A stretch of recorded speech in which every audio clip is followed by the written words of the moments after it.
Good morning students.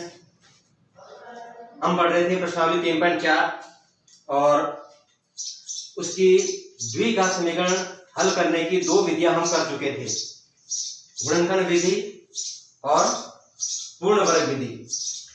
आज हम बात करेंगे तीसरी विधि, थर्ड मेथड, द्विघाती सूत्र। अब देखिए, द्विघाती सूत्र श्रीधर आचार्य नामक एक गणितज्ञ ने प्रतिपादित किया था। श्रीधर आचार्य,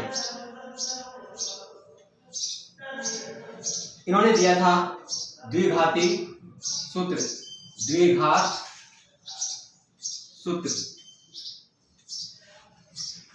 देखो, ये द्विघात सूत्र कैसे बना? इसके लिए विधि वही थी, पूर्ण वर्ग विधि। पूर्ण वर्ग विधि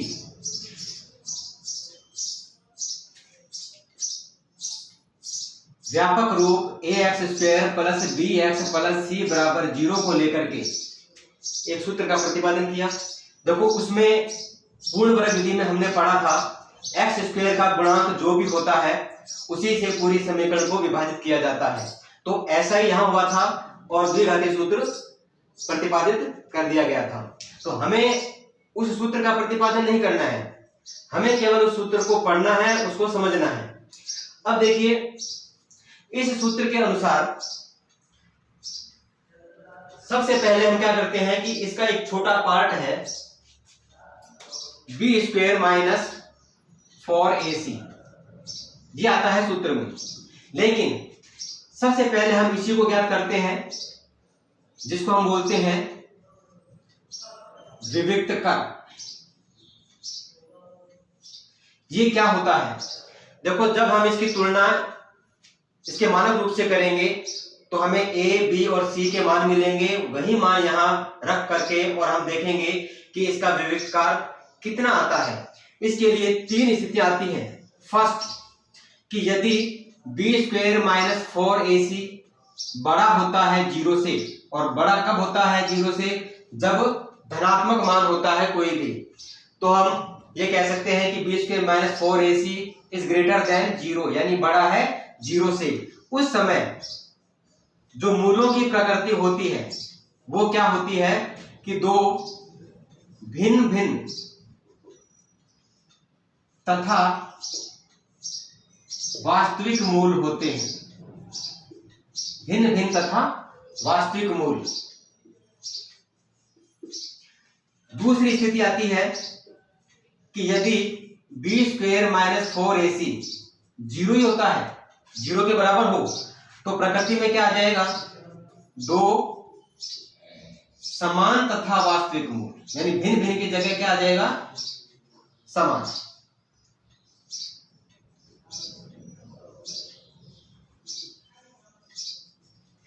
समान तथा वास्तविक मूल। और तीसरी स्थिति आती है कि यदि b² माइनस 4ac छोटा होता है 0 से, और 0 से छोटा मान तभी होता है जब ऋणात्मक हो। तो ऐसी स्थिति में क्या होता है कि मूलों का अस्तित्व नहीं होता। मूलों का अस्तित्व नहीं होता।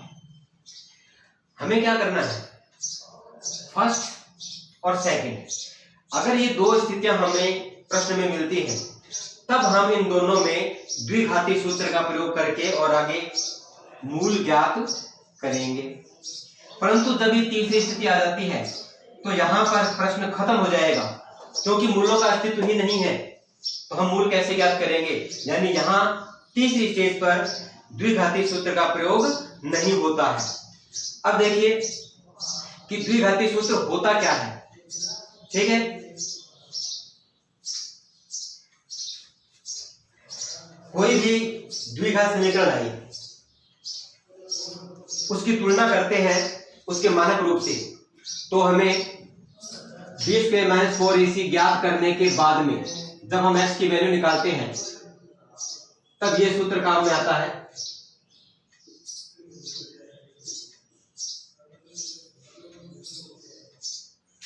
x बराबर -b plus minus under root b square minus 4ac बटा 2a। ये है द्विघाती सूत्र। एक क्वेश्चन लेते हैं, एक उदाहरण लेते हैं समझने के लिए। 2x square minus 5x plus 3 बराबर 0। मान लीजिए प्रश्न आता है कि दी गई द्विघात समीकरण का विविक्त कर ज्ञात कीजिए। देखिए प्रश्न को ध्यान से समझना है। विविक्त कर ज्ञात कीजिए, तो आपसे क्या पूछ रहा है? B square minus 4ac। फिर मूलों की प्रकृति ज्ञात कीजिए। प्रकृति ज्ञात करनी है तो वो इसी से पता चलेगी हमें, बी स्क्वायर माइनस 4ac से। हालांकि प्रकृति ज्ञात करने का जो क्वेश्चन है वो 3.5 में मिलेगा, क्योंकि हम पढ़ रहे हैं द्विघाती सूत्र, तो इसके साथ साथ ये चीजें जरूरी है कि हम इस प्रकृति को भी साथ में पढ़ें। तो देखो प्रकृति यहीं से पता चलेगी। अभी बताया था अगर बी स्क्वायर माइनस 4ac 0 से बड़ा हो तो दो समान तथा वास्तविक मूल, बी स्क्वायर माइनस 4ac 0 हो तो प्रकृति में आ जाएगा दो समान तथा वास्तविक मूल। और यदि बी स्क्वायर माइनस 4ac 0 से छोटा होता है तब मूलों का अस्तित्व नहीं होता, अर्थात वास्तविक मूल नहीं होते। तो तीन स्थितियां, भिन्न भिन्न और वास्तविक, समान और वास्तविक तथा मूलों का अस्तित्व न होना, यह है प्रकृति। उसके बाद में यदि मूलों का अस्तित्व होता है, वास्तविक मूल होते हैं, तब उन्हें द्विघाती सूत्र से ज्ञात करना। और वही द्विघात सूत्र कौन सा है? ये जो अभी अभी हमने यहां लिखा है, उस सूत्र का प्रयोग बाद में करना है। सबसे पहले ये निकलता है विविक्त कर। प्रश्न में पूछे या ना पूछे, हमें ये पहले लिखना ही है। इसको तो हम पहले ही ज्ञात करेंगे। ठीक है, अब हम इस क्वेश्चन पे आते हैं। प्रश्न में कह दिया दी गई द्विघात समीकरण 2x square minus 5x plus 3 बराबर 0 का विविक्त कर ज्ञात कीजिए। फिर मूलों की प्रकृति ज्ञात कीजिए। यदि वे वास्तविक हैं, कौन? मूल। वे वास्तविक हैं यानी मूल वास्तविक हैं, तो उन्हें श्रीधर आचार्य विधि द्वारा ज्ञात कीजिए या द्विघाती सूत्र द्वारा ज्ञात कीजिए। तो देखो सबसे पहले आप क्या करेंगे, इस दी गई समीकरण की तुलना, यानी ax square plus bx plus c बराबर 0 से करने पर, यानी इससे इसकी तुलना करेंगे।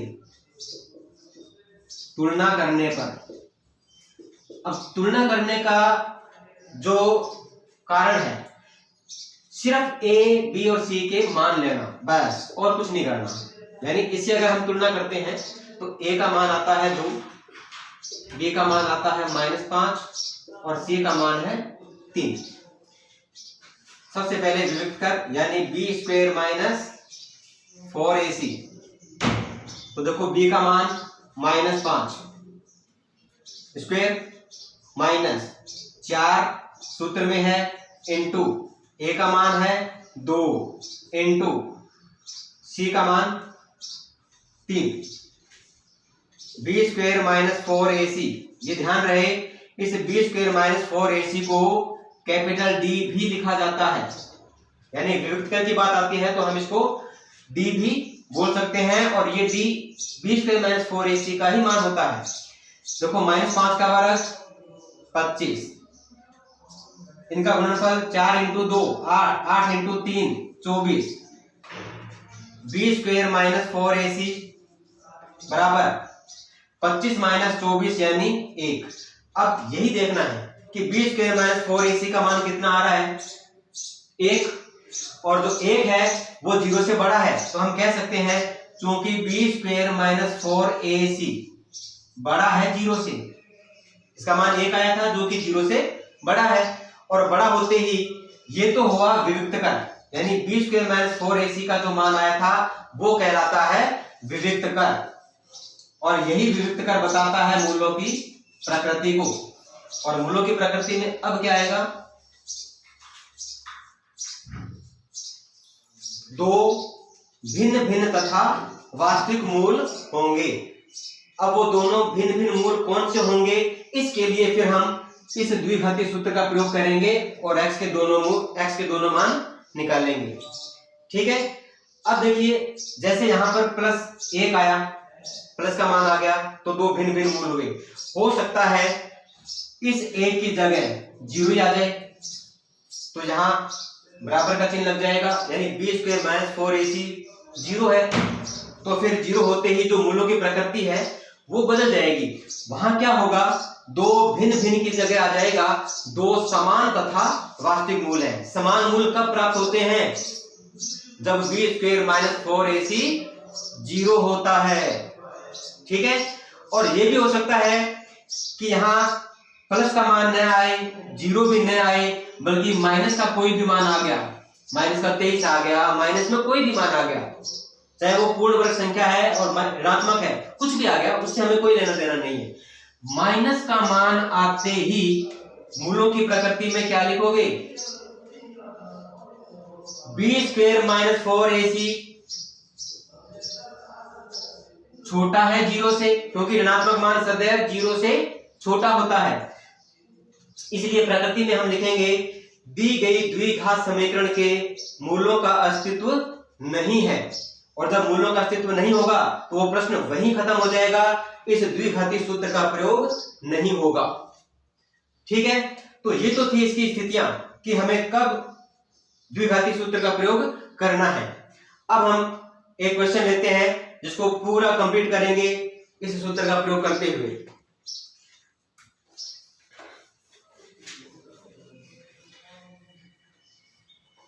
बुक से ले रहे हैं।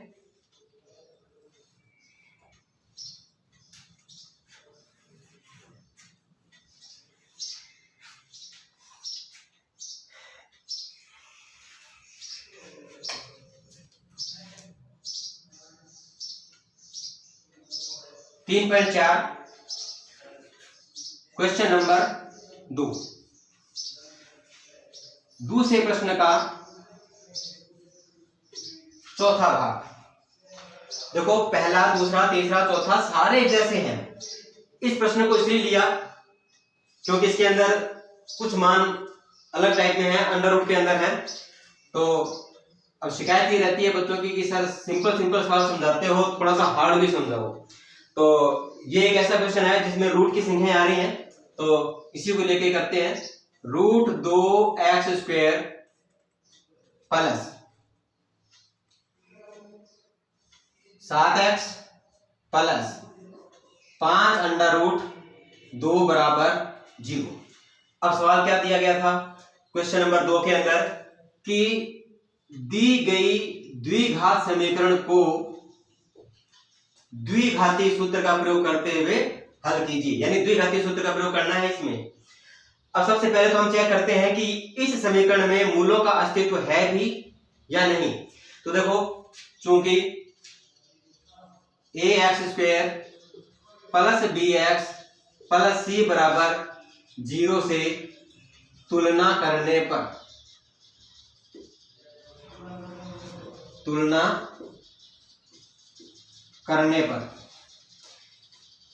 करते ही हमें a का मान क्या मिलेगा, √2, b का मान 7 और c का मान 5√2, क्योंकि b² - 4ac बराबर, तो b का मान है 7² माइनस 4 इंटू a का मान है √2 इंटू c का मान है 5√2। b² - 4ac बराबर 7 का वर्ग 49 माइनस, अब देखिए इसको गुणा करना है। तो देखो जो संख्याएं पूर्णांक हैं यानी 5 और 4, इनको तो आप गुणा कर ही दीजिए 20। अब देखो √2 ये भी गुणा में है, और √2 को जब √2 से गुणा किया जाए तो कितना आता है, 2। अब 20 इंटू 2 कितना हुआ, 40, यानी इन तीनों का गुणनफल आता है 40। तो b² - 4ac बराबर 49 माइनस 40 यानी 9। अब 9 आया तो ये मान 0 से बड़ा है, तो हम कह सकते हैं कि बी स्क्वायर माइनस 4ac बड़ा है 0 से, तो बताइए मूलों की प्रकृति कैसी होगी भी? दो भिन्न भिन्न तथा वास्तविक मूल, क्योंकि 0 से जब मान बड़ा होता है तो दो भिन्न भिन्न और वास्तविक मूल प्राप्त होते हैं। तो हमें विविधकार मूलों की प्रकृति ऐसा कुछ नहीं कहा गया था। अगर प्रश्न में पूछा होता तो हम ये चीजें लिख देते, हम इसकी प्रकृति को लिख देते, परंतु अब हम नहीं लिखेंगे। ठीक है, हम डायरेक्ट इसको करते हैं। आता है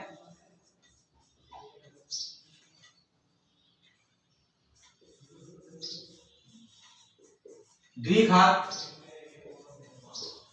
सूत्र से। अब द्विघात सूत्र लगाना है। सबसे पहले हम x लिखेंगे, क्योंकि प्रश्न के अंदर जो चर चल रहा है वो x ही है। अगर यहाँ y होता तो हम y लिखते। x बराबर minus b plus minus under root b square minus 4ac बटा 2a। ध्यान रहे सूत्र को बड़े ध्यान से लिखना है। बी स्क्वायर माइनस 4ac ये पूरा मान रूट में होना चाहिए, और जो 2a लिखा हुआ है बटा में, ये इस माइनस के चिन्ह से लेकर यहाँ रूट की संख्या तक पूरा होना चाहिए। अभी पिछले सालों में जो गलतियां करते थे बच्चे, वो देखो क्या थी। सूत्र लिखते हैं फटाफट, बी स्क्वायर माइनस 4ac बटा 2a। ये तरीका बिल्कुल गलत है। पहली बात तो देखो, अंडर रूट के अंदर केवल बी स्क्वायर है, 4ac है ही नहीं। इसका अर्थ ये हुआ कि हमें तो केवल बी स्क्वायर का ही वर्गमूल लेना है। फिर दूसरा, जो 2a है वो केवल इसको विभाजित करता है, बी को करता ही नहीं है, यानी इसके तो बी के नीचे आए ही नहीं, तो ये अलग हो गया। अलग होते ही इसका सारा अर्थ बदल जाता है। तो ध्यान रहे सूत्र को बड़े ध्यान से लिखना है। ठीक है, ये है फॉर्मूला। अब इसके अंदर हम मान रखते हैं।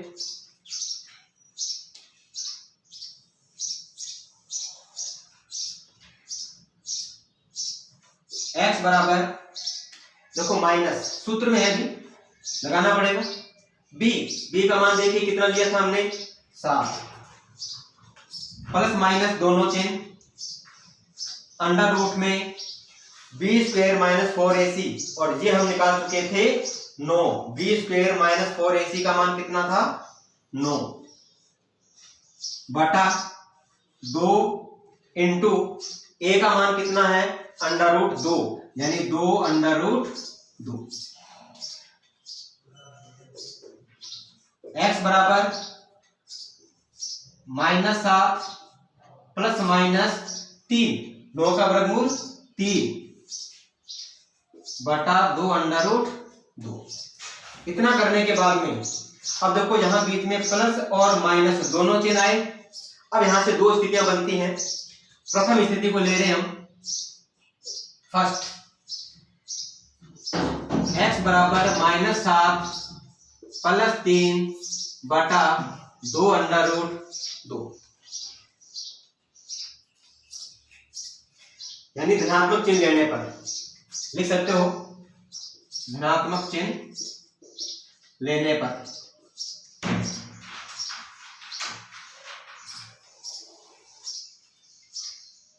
x बराबर, अब देखिए माइनस का 7 और प्लस का 3 दोनों विपरीत हैं, घटाएंगे तो माइनस का 4 बटा 2 अंडर रूट 2। अब देखो जो रूट में है वो तो पड़ा रहने दो, इस 2 से ये 4 कट जाएगा और ये आ जाएगा x बराबर -2 बटा अंडर रूट 2। अब ध्यान रहे यदि रूट की संख्या नीचे आती है तो आप क्या करेंगे, उसका परिमेयकरण करेंगे। परिमेयकरण हमने 8th 9th में पढ़ा था। तो परिमेयकरण करने के बाद में इसका जो मान है वो क्या होने वाला है, देखो -2 बटा रूट 2 ये था। इस रूट 2 को खत्म करने के लिए अंश और हर को भी रूट 2 से गुणा कर देंगे। तो देखिए ये ऊपर -2 रूट 2 बटा 2, यानी रूट 2 का गुणा रूट 2 से करेंगे तो 2, और ये गुणा होकर के बन जाएगा -2 रूट 2। अब 2 से 2 कैंसिल, और ये भी लिख सकते हैं कि x बराबर माइनस का √2। तो ये है पहला आंसर। इसके बाद में आता है सेकंड।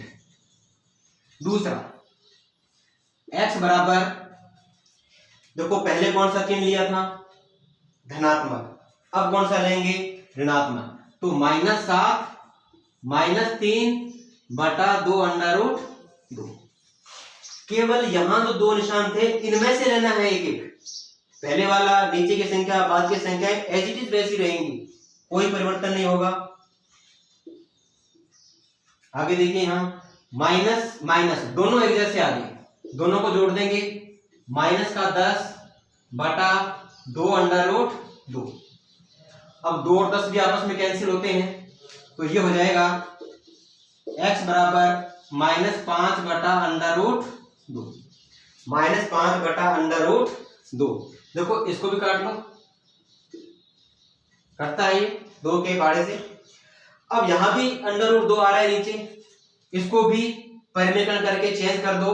तो यही कर देते हैं, देखिए x बराबर -5/√2 इंटू √2 से अंश और हर को गुणा कर रहे हैं, ऊपर नीचे दोनों साइड।